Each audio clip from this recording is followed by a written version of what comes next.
frequency of deaths on the road because of the lack of staircase or stairs for the footbridge. I have been joined in the studio by Adib Saani, who is the Executive Director of the Jatikay Center for Human Development and Peace Building. Good evening to you, sir. Thank you for joining us. Thank you. So, you see what happened yesterday on the highway. Would you say the police acted professionally? Obviously not.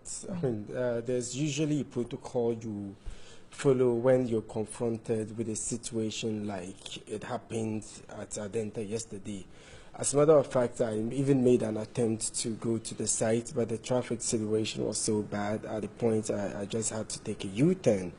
However, I had some information from my sources on the ground. From what I learned, a group of young men and women came out to protest over what is happening on the stretch, which I find legitimate, because this is an issue that has been simmering for far too long, from what I understand. We have recorded over 200 lives lost on our major highways in the capital.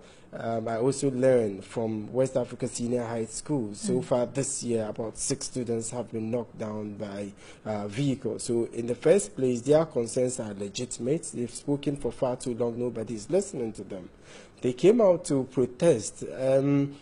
However, when the police came, they true to the dogs, all the protocols involved in managing agitated people. I had a friend, the Honorable Eric, who contested for the parliamentary seat for the area some time ago. According to him, he tried to speak with the police to establish a communication channel with the people through their leaders. Unfortunately, whilst he was in that process, police officers decided to use the booga way they are very much accustomed to, and that is what agitated the people more. And trust me, we are lucky as a people, because their unprofessional conduct could have aggravated the already volatile situation, because it had the tendency of making the people become much more agitated than they were. They could have gone on a rampage. Lives could have been lost as a result, and who knows, I mean, the country could have been thrown into a state of chaos. So we must be very lucky, and I must say I'm very surprised by the conduct of the police, because I thought we should have by now learned a lot of lessons from the May 9th disaster, when the police misconducted themselves by firing tear gas canisters into the crowd. So critics are arguing that how the residents protested can be classified as a security threat, and so that was what triggered the actions of the police. Can their protest be classified as a security threat to warrant such a reaction from the police? In fact, the situation in which they were before they even came out to protest is in itself a security threat. Taking into cognizance the 1994 UNDP report on human security that gives credence to environmental security, community security, political security, health, food security, etc. So the fact that the people feel unsafe to use the roads in itself is a state of insecurity, because the country has for a long time not given credence whatsoever to the issue of human security. We rather rely on, like I always say, the booga way of ensuring security. Get more soldiers on the ground, get more police on the ground.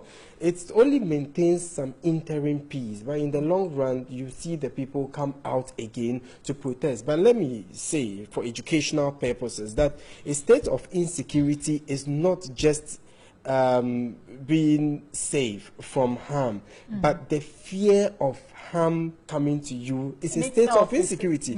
So for far too long, the people in that area have lived, in fear. There's been heightened state of insecurity in that area, and that is very worrying. But the implication of what has happened is quite dire, because I understand the government has issued a statement. Immediately, they are going to attend to the issues of football. So what message are you sending to the people? Are we serious as a people at all? You wait for them to come out, get agitated, become violent, belligerent before you listen to them. So what message does it send?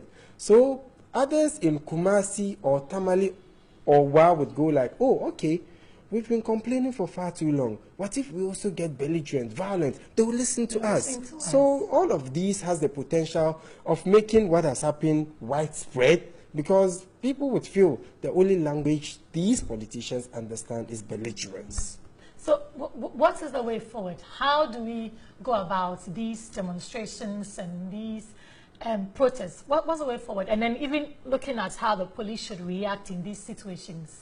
Let me say, for the record, that the work of the National Security Secretariat is not just being at the entry and exit points.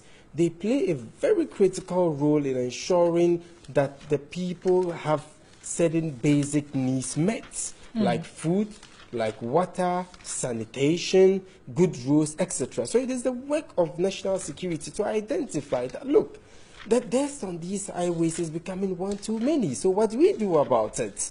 Let us recommend for the construction of these footbridges. But it appears people are sleeping. Perhaps we're waiting for 1,000 people to die before we attend to it. And that is very worrying. So I think there's a lot more work that could be done, or that can be done by the National Security Secretariat, rather than, you know, how we've constricted its mandate to arresting, you know, wrongdoers. I think it should go beyond that. Secondly, I think overall the government should pay much attention to the human security aspect of security, rather than the over-concentration on the traditional method of security.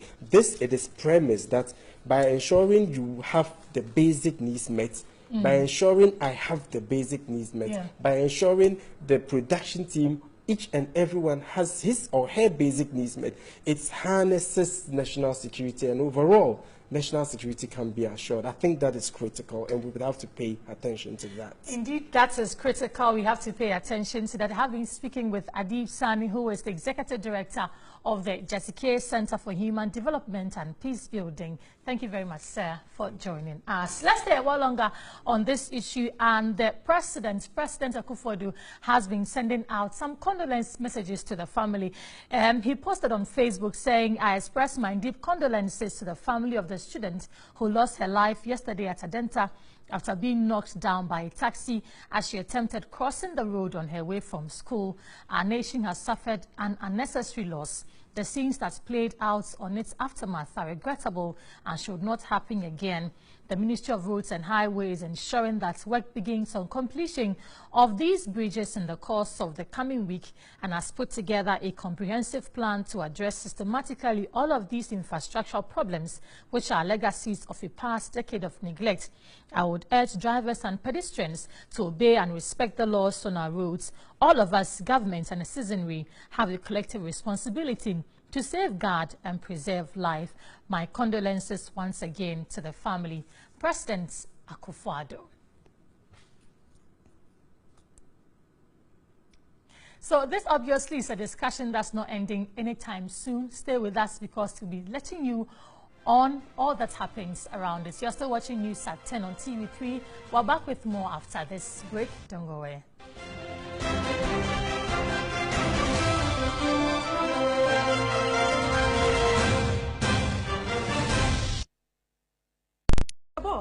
You were late yesterday, and today too you are late. What is wrong with you? Kat, my wife is standing outside there. She needs money. Everybody does not eat it in Remu. Enter when you're that Jane, you are. Some of the phone bush of who yes, Kaya Bibia. Then you and this speed up, Nedi Buamino. You may be able to say contact savers. It is our UMB account. Now when we contact Sodia, meet me Manu Sika or baby Bia, Mimra cry. I'm not saying with your boss or nothing. Now, dear Mia. Sesia dear, mean chinchin some ye be beer mo. Me to me be salon, me yancy who me UMB mobile savings wallet me so. Me to me to insurance, to credit ego me phone so. Me saso the chia me bills be.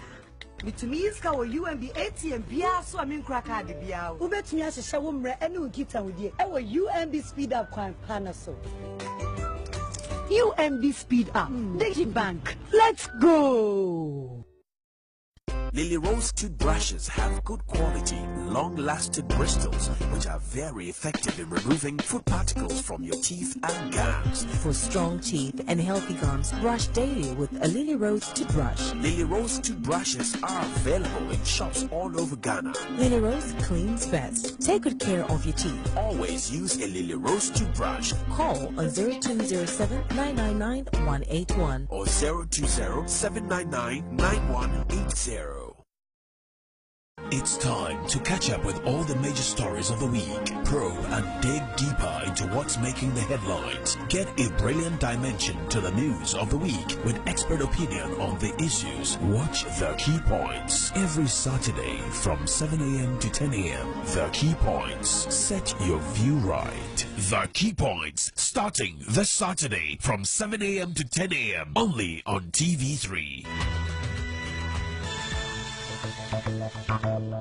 We chabiana manyate, we chabinti manyate rof, we numbe mama umeka, we now umeka ntima fine. I don't go for me go, I don't go for me go, I'm gonna manyate rof, yedi abani kumino nae, uchabiana fine. Anybody I don't go every day on manum, I don't go for me go.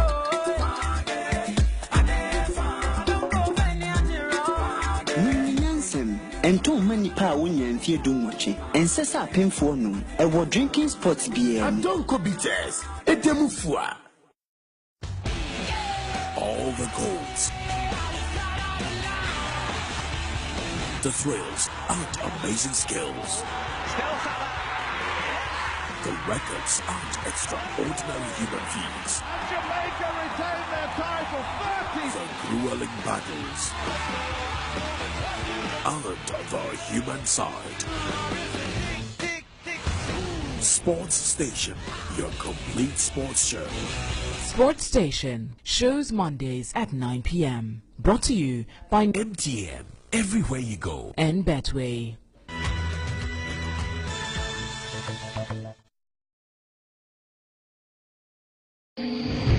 Who becomes the next Ghana's Most Beautiful 2018? You decide. Vote your favorite contestant to win by texting Abena, Eastern Region, Na, Greater Accra Region, Tewa, Central Region, Afra, Ashanti Region, Ohima, Bono Ahafo Region, Wakia, Upper East Region to the short code 1413 on all networks. You can also vote on the GMB app for a whopping 15% discount. Watch the live show every Sunday at 8 p.m. on TV3. Audience must be seated by 7 p.m. at TV3's Studio B. GMB 2018. This is the life. GMB is brought to you by Heaven Black Mosquito Coil and Insecticide Spray, Ideal Milk, Feco Spray Starch, Bond Savings and Loans, Camel Antiseptic, Carnival Strawberry, Enapa Macro, GTP Still Timeless, Vitamilk Banana, Onga Tablet and Seasoning, Ghana Tourism Authority, Adunko, Next Coffer Blood Tonic from Ernest Chemist, Deluxe Paint, Lele Rice.